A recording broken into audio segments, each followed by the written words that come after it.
بسم اللہ الرحمن الرحیم۔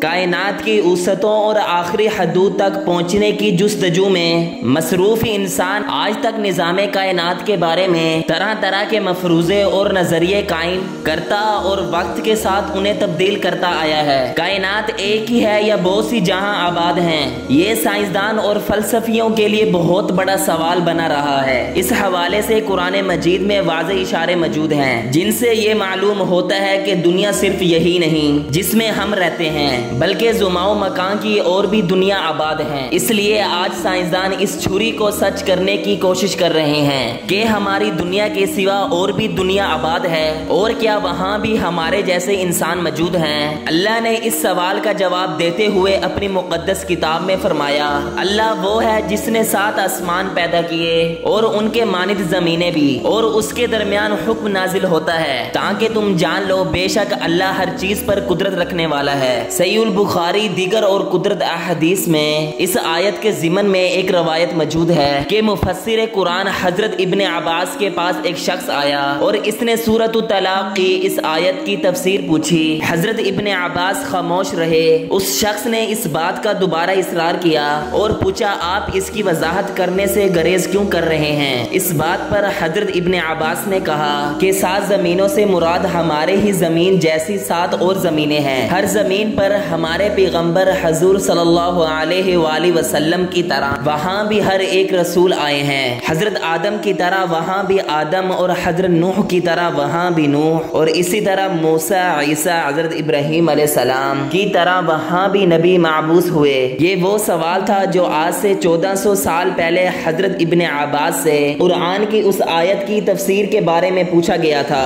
آج سائنسدان اس سوال کا جواب سائنسی طریقے سے دینے کے لیے سر جوڑ کر بیٹھے ہوئے ہیں۔ ڈاکٹر موریس بقائی کی کتاب اسلام، بائبل اور سائنس میں انہوں نے لکھا ہے کہ ان کی تحقیق کے مطابق قرآن مجید میں 7 کا عدد کثرت سے شامل کیا گیا ہے، جیسا کہ یونانی اور رومی بھی 7 کے روحانی اور مذہبی علوم میں کثرت سے ذکر کیا کرتے تھے۔ لہٰذا ممکن ہے کہ 7 زمینوں سے مراد یہ ہو کہ ہماری زمین کی طرح ہی اور بہت سی زمینیں کائنات میں موجود ہوں، وہ انسان کی ان تک رسائی نہیں۔ آج سائنس کے مطابق بے شمار دوسرے سیارے اور سورج کی طرح بے شمار ستارے اس کائنات میں بکھری پڑی ہیں، اور ہمارا نظام شمسی اس پوری کائنات کا ایک چھوٹا سا ٹکڑا بھی نہیں ہے۔ دراصل ساحل سمندر میں ریت کے ذرات کم ہیں، مگر کائنات میں پلانٹ، سیارے، سورج وغیرہ اس سے کئی زیادہ ہیں۔ لیکن قرآن مجید کی اس آیت کے بارے میں بات کریں، لیکن علماء کے درمیان مختلف نظریات اور آراء پائی جاتی ہیں۔ کچھ علماء کا خیال ہے کہ اس سے مراد کہ 7 زمین اور مختلف آسمان ہیں، لیکن کچھ کی رائے یہ ہے کہ 7 زمین ایک دوسرے کی ہم شکل ہیں، لیکن جیسے زید نامی ایک آدمی اس زمین پر موجود ہے تو وہ مزید 6 زمینوں پر بھی موجود ہوگا۔ صوفیہ کرام کے یہاں بھی 7 زمینوں اور آسمانوں اور 7 آدم اور حوا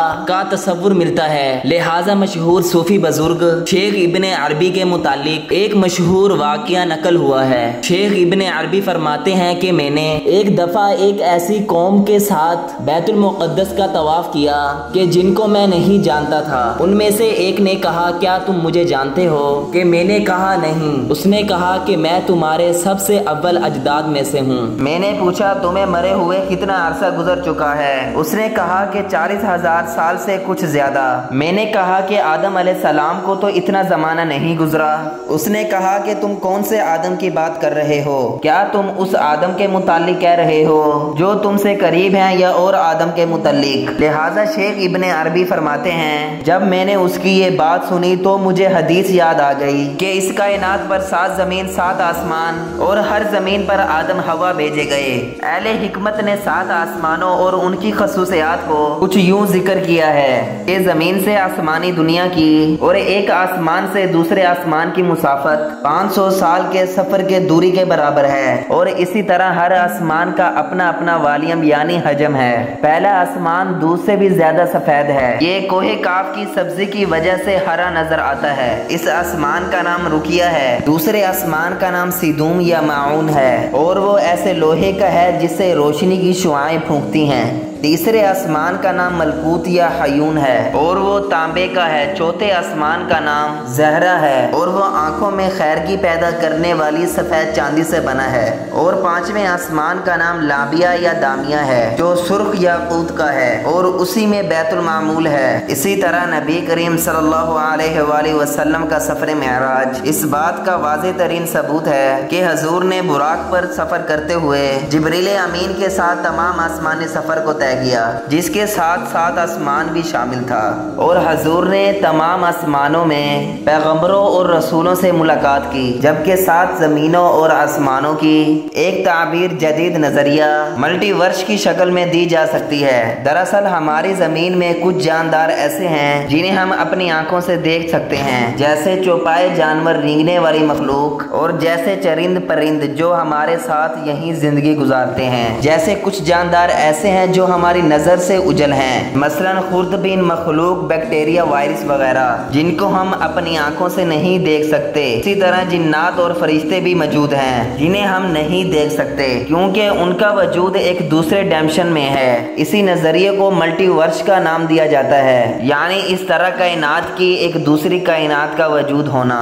باوجود اس کے کہ نہ ہم اس کائنات کو دیکھ سکتے ہیں اور نہ کبھی اس میں داخل ہو سکتے ہیں۔ حدیث مبارکہ کے مطابق پہلا آسمان دوسرے آسمان کے متعلق اتنا بڑا ہے جیسا کہ کسی صحرا کے درمیان ایک انگوٹھی موجود ہو، اور دوسرا تیسرے کے متعلق ریگستان میں پڑا انگوٹھی کی طرح ہے۔ اسی لیے تمام آسمان ایک دوسرے سے بڑے ہیں۔